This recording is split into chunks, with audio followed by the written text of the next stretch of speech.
Hello, hello. Welcome back, Leading Women in Tech. We are here for another guest interview.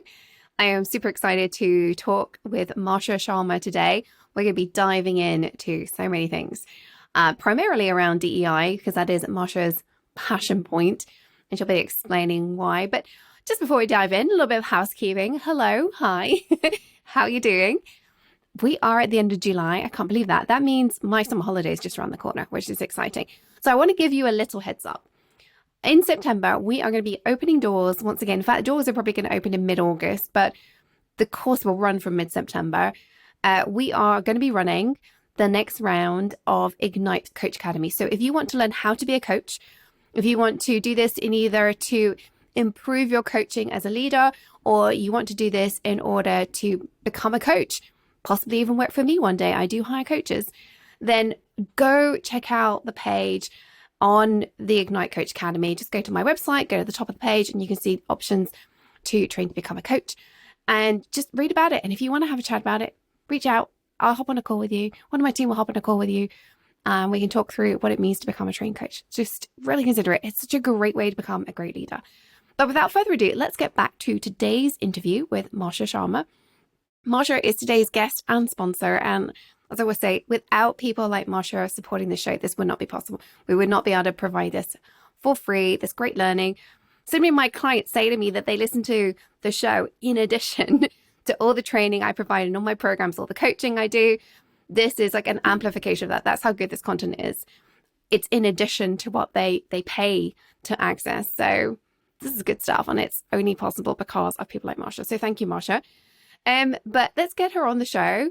Masha is head of integrations and infrastructure at Avenue One, which is a leading prop tech company based in New York City. I didn't know what that was. I had to Google that. It is something to do with real estate. I did not know that. So prop tech, new area of tech I did not know about. I guess it's property tech, right? Didn't get that when I Googled. Masha has worked as a senior executive. She's also been an entrepreneur. We dig into that a little bit about how her experience as an entrepreneur, in particular with venture capitalists. We do discuss that one today. And she's been in the industry for over 20 years as a co-founder in fintech, in martech, so many different things. She's previously held top roles at SiriusXM satellite radio, the DoD, and much, much more. But she also cares deeply about DEI, which is why we've got her on the show today. And I really think her insight today is so interesting because she talks about how her lowlights become opportunities, how firefighting has been the root of her advancement. Like so many of the women I talk to who are really successful, it's almost the adversity is the piece that gives us our success. Here's the interesting little tidbit I am now seeing. For a long time, I thought, well, yeah, great for those women, including me, where our adversity has been our success. But I wish it wasn't like that for everyone, because then we'd have more people succeeding. Here's what I now see. It's nothing like a bit of old age to show you this. I'm now seeing that the successful men, it's the same thing. It's just that they have a different lens on it. They don't view it as adversity. It's just different kind of blockers to them. For us, the adversity is so huge because there is so much adversity as a woman. There's so many blockers against us. There's so much more to overcome. And so I think actually it's about embracing this adversity and realizing, while we've got it, until we level the playing field, maybe this is our opportunity to level the playing field. Again, maybe just my complete optimism, and I'm sure some of the listeners will disagree, which I totally respect, by the way. I am such an optimist. I just really hope we can find a way to level the playing field for all women in tech. So maybe that's my one today. Without further ado, though, let's get Masha onto the show.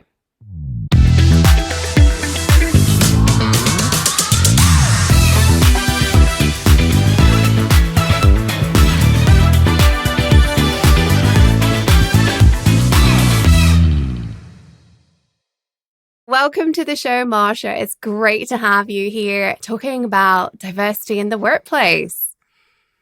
Thank you for having me, Tony. I'm really excited to share my knowledge and experience with your audience. Well, let's start with my favorite question that I ask everybody, which is share a little bit about the work you do and your journey to this point, including the lowlights and highlights and why you're passionate about DEI. Excellent question. So I've been in the technology industries, various industries since the early 2000s. Started out as a software engineer, moved up the ranks to product manager, director of engineering, till eventually, actually due to a low light that I'm about to speak about, I ended up starting my own company. And the low light was really around not having the mentorship structure that I desired. I was looking for a female in tech to be my mentor. And I looked around and realized that I was the most senior female in tech at that company. Mm. So that, in addition to other frustrations with that structure, actually caused me to seek an opportunity and start my own company. Out of the highlights, I would say that me starting my own startup actually brought me here to Avenue One, where I'm now supporting and coaching our product engineering teams. This is definitely a highlight for me because it hit that box on people, culture, diversity and inclusion, really big part of that, big vision, and innovative technology. Mm. I find it so interesting that your view is that that low light of not having any women ahead of you, no female mentor opportunities, was actually what I would call an opportunity. I see this so many times. I certainly applies to me too. Like the thing that I thought was a roadblock turned into an opportunity because it forced me to look outside my comfort zone, and it forced me to take action that I wouldn't otherwise have taken. And from the sounds of it, you're yet another example of another woman I've met in tech who this is exactly her story. And I almost feel like half our battle as women in the tech space, possibly outside the tech space too, but this is where I know is saying, hey, so life is throwing me lemons. Let's see what else is out there. Let's see if I can find some oranges. Just because I'm getting lemons thrown at me does not mean I have to accept it. Rather than going, oh my God, life is throwing me lemons. What do I do now? Would you agree? Do you think this is actually quite a common thing? I think it really is. And this is something that when I'm coaching women, I try to coach them on this path as well to see any roadblock or any issue is actually an opportunity for a change, opportunity for improvement, opportunity for growth. And I see that actually helping and changing lives, kind of shifting that perspective from, oh, this is a lemon and life is bad to, oh, this is an opportunity and there is a kind of a blank slate out there and I can create the journey that I want to be on. Yeah, I love that so much. Actually, I also find it interesting that you're saying you're coaching as well, like as a leader. Everybody who listens to this podcast knows this, but I love it when people say, when I coach. And I'm like, yes, because coaching is part of our job as leaders. Just wanted to throw that in there. I love the way you speak. Well, let's talk about your career a bit more. I love that you're both an entrepreneur, an engineer, and an executive. I just kick ass all the way, in my opinion. So, what do you think have been some of the biggest lessons that you've had to learn on this journey? We've experienced all these things. Oh, great question. So as an engineer, it was always about solving problems, right? There's a business problem or a technical problem, and I would have to put on my firefighting hat on and come in and solve that issue. And that was really important kind of lesson to see this, say there is a challenge, there is a problem, the opportunity is fixing it, right? And that's kind of a common thread, I think, in my life. As an entrepreneur, my biggest lessons were in resiliency. It only looks, when we are seeing the media and the news coverage about entrepreneurship, we mostly see all the good stuff. We see the successes. We don't see the failures. We don't see the depression. We don't see all the low points in entrepreneurs' life, which happen to be on a daily basis for a lot of people. So to be resilient and have that growth mindset, and again, seeing a problem, an opportunity, something negative as growth, it's super important. And the last thing is, as being an employee, again, kind of the growth here is I've been able to take all the things that I've learned on my path and put this together. And when I say coaching, actually that's my role. This is the company that I'm with right now, Avenue One. We don't have titles, and our career Mm-hmm. projection, we are all aspiring to be either a maven or a coach if you are there to support and lead the people. I find that utterly fascinating that you don't have titles. Why do you think that is? Like, who made that decision, and what is the culture they're trying to encapsulate by doing that? I've never heard of that before. I find it utterly fascinating. So our wonderful founders of the company, they've kind of ingrained this in us from day one, is sort of an aversion to titles. And I kind of agree to that. I thought back to my career, and the last title, official corporate title I had was in 2014. And I would introduce myself and say, "Hi, I'm Masha Sharma. I'm director of engineering, but I also do DevOps and this and that," right? So my title was really limiting, and it didn't actually reflect the functions that I performed at the company. Um, so that's kind of one aspect of that. And this is really baked into our culture of servant leadership. And we'll look at our structure is mostly inverse. You could think of it as inverse. Our CTO, Bill Martinier, used an analogy. He goes, you have children.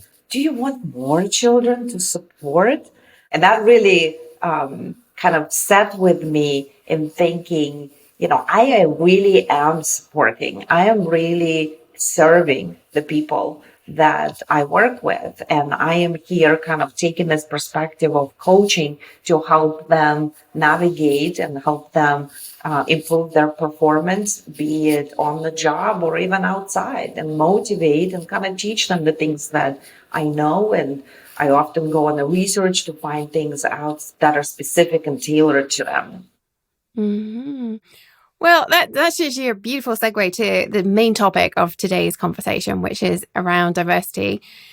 Because I think part of what you're describing is a way to actually improve diversity. I mean, maybe listeners don't understand that, but let's have this conversation. Let's talk about building diversity in the workplace. Why, in your mind, is that important? Maybe we're stating the obvious, but sometimes we state the obvious around here. Why is diversity at work important?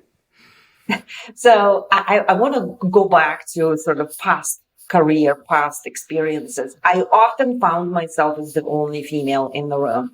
Being, an engineer, it was mostly, not a diverse group at all. And as a result of that, the solutions that the group's coming up with are also not going to be that different or innovative. If you have a homogeneous group of people ideating and making decisions, they are limited to the experiences that they have, which happen to be oftentimes shared experiences, right? By bringing in a diverse group of people, and not just diverse in, race or gender, but really in those experiences that actually Yeah. happen to come with diverse cultures, you're broadening the array of possibilities for solutions, for ideas, for innovation. And I was actually thinking about this last night. If you think about artificial intelligence, a hot topic, right? For your algorithms, for your predictions to be better, you need a lot of training data. And yes, Mm-hmm. there's a bias in AI. We know that that's something we're working on.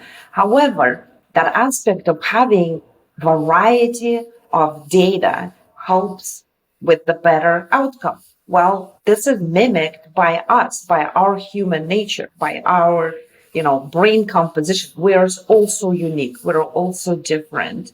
We've all gone through different challenges, came out with an opportunity, came out with lessons, different experiences. And when you put all of this together, the more variety, the better the outcome. And that's super important to me. And these are the lessons that I have learned by opening myself up to diversity just on a personal level in my day-to-day life. And I am super thrilled that this has been a focal point of the environment that's been created here at Avenue One when I work today. Mm.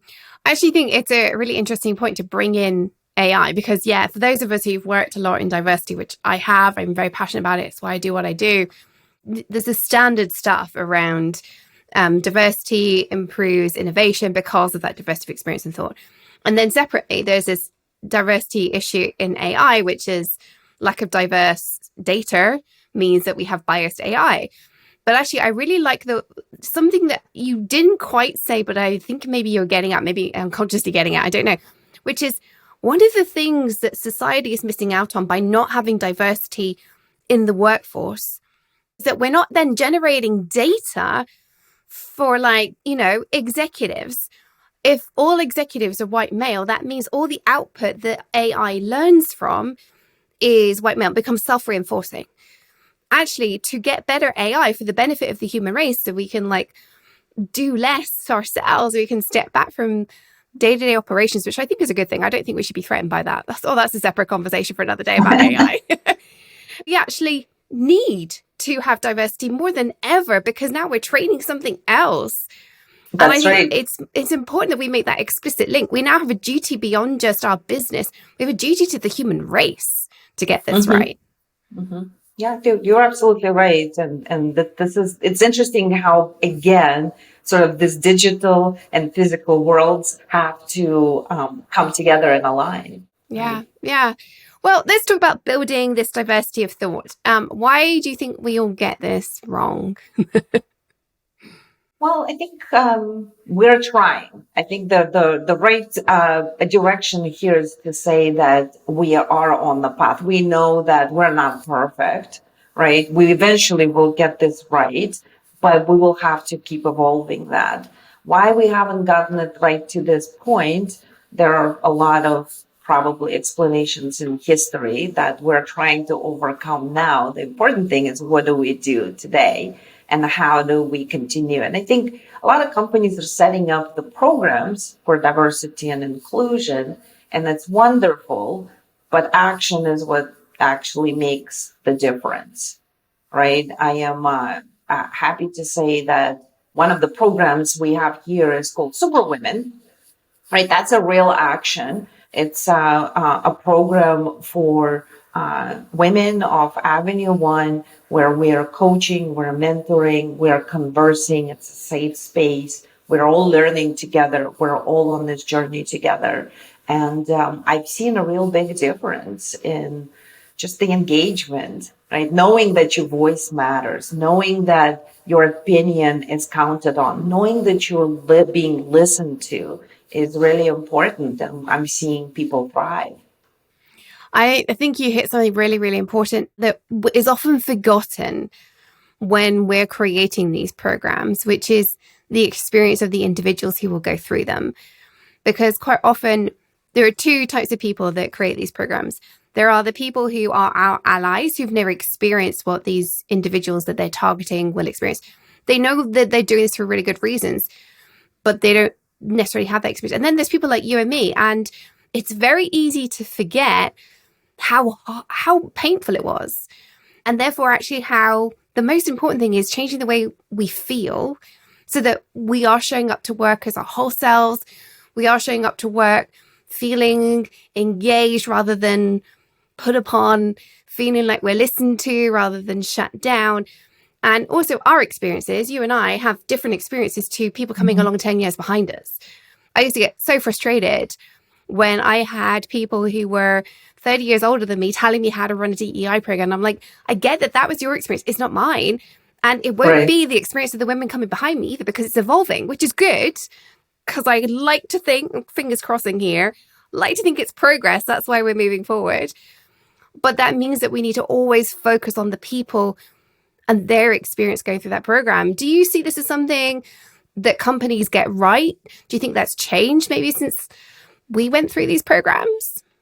I sure hope that it's changed at other companies. It's hard for me to gauge, not being there. I've been very strategic and picking the people that I work with and the companies that I work with. I do see the change based on sort of the commentary from women in tech groups and different female entrepreneurship groups. So there's definitely change.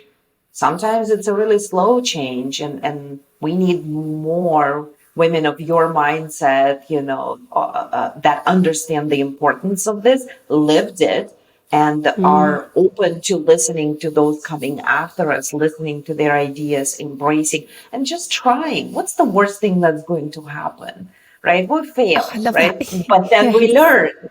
So it's actually an amazing journey of this failure, Mm, opportunity, growth, and we have to keep remembering that and just we are on a journey. It is mm, not the destination that mhm. matters. It is the journey to get us there. I want to call out there that that growth mindset you've just demonstrated. Like, we're on a journey here, asking the question, like, what's the worst thing that can happen? Failure is growth. I've spent so much time, and I'm sure you do as well, coaching women in growth, how to develop that growth mindset rather than being fearful of failure. And I love the fact that you're bringing this into the DEI world. You're saying the same thing applies. Yes, maybe it's not engineering we're talking about, it's DEI work in engineering, but we need that same growth mindset to solve this problem. And I think I certainly would say for me, 10 years ago, when I set out on this path of doing DEI work in my day job, initially, like 10 years ago, it was just like a little side thing, and it became more and more of what I did. Obviously, today I have a whole business that has a mission around Mhm. DEI. And I would say 10 years ago, it was so hard to see that I needed a growth mindset in this. I was developing it in my technical capabilities as a software engineer, but in the DEI space, I felt like I had to get it perfect because there was so much judgment on what we were doing. Do you see that being true today? Is there still a lot of judgment around DEI programs and their success or not? I've not experienced that personally. It is a topic I read about, but you just sparked a thought, sort of past present. I started in the 2000s. The world was completely different back then. Somehow I Mm-hmm. was, the reason I'm here in tech is, I think, unusual one. I did not have a computer science degree. I thought I was going to be in the arts, liberal arts. And then I saw my mother, who is a poet. She was a housewife. She took on PLSQL classes and really got into it, really loved it, had passion, worked at IBM, PricewaterhouseCoopers. And I thought, oh my goodness, if my mother, who was not friends with computer at all, can do this, so can I. So having an example of women that have made it, right, in these careers, be it on the business side, technology side, executive suite, right? Having these examples around us in social media and personal conversations is so important. The work you're doing with this podcast is completely so important. It gives an example to women. It shows them a path. And then in my Mm, coaching, I talk to women that say, I want to, when I saw you speak here or I read something you've said, I thought I want to be like her. I want to get there. So that example, right? So kind of back in history, we didn't have as many. Now we have more. There will be even more. Like 10 years from now, I would like to see, our workforce, our numbers double. And I think it's possible. yeah. I love hearing somebody so optimistic because I feel like sometimes I'm the only optimist in the room. I think it's possible too. We just got to keep at it. But tell me a little bit about Avenue One. You've hinted at it being an unusual company. So, why is it unusual? Why do you think it is different? You mentioned the founders, but it's never just a founder. It's more than that. So, tell us a little bit how it's different and why it's different in your mind. Well, it's different in so many ways. It's, kind of a dream. So first, Avenue One is in the, not a usual phase that would attract a lot of female talent. I'll just put it that way. We are a property technology service platform. It's a marketplace for institutional owners, buyers, sellers of residential homes. So traditionally, male dominated industries, multiple industries kind of coming together in this platform that we've built. However, because of the growth mindset and the big vision of the founders, they have been able to attract like-minded people, not just males, women as well. I am the testament to that, as many others. And we take culture very seriously, and we cultivate culture. In fact, even our performance reviews have something about culture there where we talk to everyone that works here about the culture and kind of remind what it means to be an Avenue One employee and how can everyone propagate the same culture. it's kind of like a wave, right? Yeah. That was started and it keeps on going and it gets stronger and stronger. So I think that's a different factor. The Super Women program I spoke about, I've not seen anything like that on that scale with so much emphasis. It's really made a huge difference, even for me personally. In the winter time, we had a sip and paint event where we're sitting down and painting. There was an artist that came in. It was both a virtual and in person. We were having some champagne and painting, and I realized I felt such relief and calmness and peace from that activity that I remember it. As a child, I loved to paint. And then this became my tool in my toolbox to help me recharge, to help recharge my Mm. brain. I started painting with my son. I started bringing my six grandnephews that come over for sleepovers. And now they ask, can we paint? And I have canvases and little aprons for them and, brushes. And we sit there and we paint superheroes or butterflies or flowers. And for me, Avenue One's been a place that connected a lot of my passions together. Passion for helping people in this form of coaching, passion for technology and innovation. Um, it fills my vessel, my box on relaxation, calmness. Health is really important. We often talk about mental health. We do meditations together for people that want to. There are a lot of different programs that our People Ops team is presenting to us, and we participate in. Our offsites are so much fun. I pinch myself. Is this really the place I work at? Or, is this a dream? But it really feels like that to me. And I know it does the same to a lot of other people. I think one of the things you've really highlighted there is the diversity of experiences that your company provides you with, rather than the standard set of tech company offsites or get togethers or happy hour and beer and all that kind of stuff. There's just a different mix because, not all women want the same thing either. And I think what you've just described is like embracing difference. I remember I worked for a company where they wanted to celebrate landing some PE funding with getting everybody to go white water rafting, and that filled me with horror. I was like, I'm not doing that. That is not my idea of fun. And you're making me take the weekend to do it. I'm not doing that. And so it's just recognizing that, we're all different people and we've got to find things that work for everyone. And that's how you create an inclusive environment, because everybody will belong to something. And then there's this overlap. I think it's really beautiful. Yeah, we meet people where they are. Yes, meet people where they are is lovely. I want to change direction before we wrap up, because before we hit record, you and I had a fabulous conversation. And you mentioned to me some of your experience as an entrepreneur. I think there was a really interesting little tip that I'd like to share with the audience here. Can you tell us a little bit about your experience of being a founder? In particular, what happened when you met a co-founder at an event that didn't cater for young mums, and whether that's a common phenomenon? Yes, so this is 2016 is when I joined an incubator in Washington, D.C., and there were a lot of startups there in this incubator. And I met this other female. We were both mothers, again, for the second time, and we had infants. So at that point in my life, and for hers as well, actually, we were, breastfeeding our children. So when we went into the office, it was the time when we also, in addition to work, we had to work on getting the food for our babies, right? Which meant that we had to pump. And I asked, well, where can I go?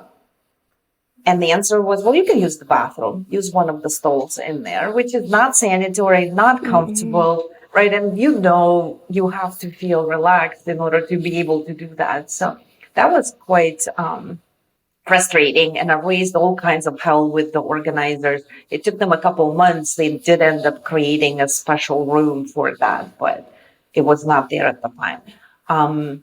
I do know that companies today, a lot of companies are catering to mothers and are providing rooms, like privacy rooms for that purpose. I do feel like the investor sector is maybe a little bit further behind. I mean, 2016 is not that long ago. Maybe I'm just showing my age. It's really not that long ago. So it's kind of shocking to me that they didn't. But because you also had another story about what happened going to investor meetings with this female co-founder, which again, I'm hoping we've shifted, but yeah, share that story with us. Yes, I still don't believe myself when I recollect the story, but it is true. It's factual. Going to investor meetings, we learned to bring a male with us, and we called him our honorary white male. And a lot of times, when technical questions were being asked, I was not the one that the person asking the question was looking at. It would be that male, even though I would be the one with the answers. It's unbelievable, but that's a fact, and that's there. It's probably there today. And that is another reason for why diversity and inclusion is super important, by kind of raising women up, lifting them up through the ranks. We're opening up more doors for them to go into the VC community and help change the ratio of companies that are funded. I truly, truly hope that some of the listeners are either VCs or hoping to be VCs in the future. I know some of my clients, they have a dream of retiring early from their engineering roles to become VCs. And I'm like, let's change this, ladies. Let's do this. Let's change it. Because I think one of the fastest ways for us to change it is to put women's bums on seats in terms of that side of the table. That's true. I honestly, it's exactly what we did. And I do, one last point for me on diversity and inclusion, that there's a reason why Avenue One is super successful right now. And I attribute that to that diverse, wide variety of thought. And in the short amount of time, 2.5 years, we raised $100 million, which is a testament to the VC community's trust in our abilities to transform this market, right? And this raise happened in the most unfavorable economic conditions that we have faced in a really long time. Yeah, just wow. Wow, we could talk about this all day, but let's get to the quick fire round. Actually, before we do that, for listeners, if you're enjoying this conversation, please support us by liking this in your favorite podcast player, leaving us a review. And if you're following us on YouTube, please like and subscribe. That is the easiest way to support us and make sure we continue bringing you amazing free content. But Masha, let's talk about Quickfire Round.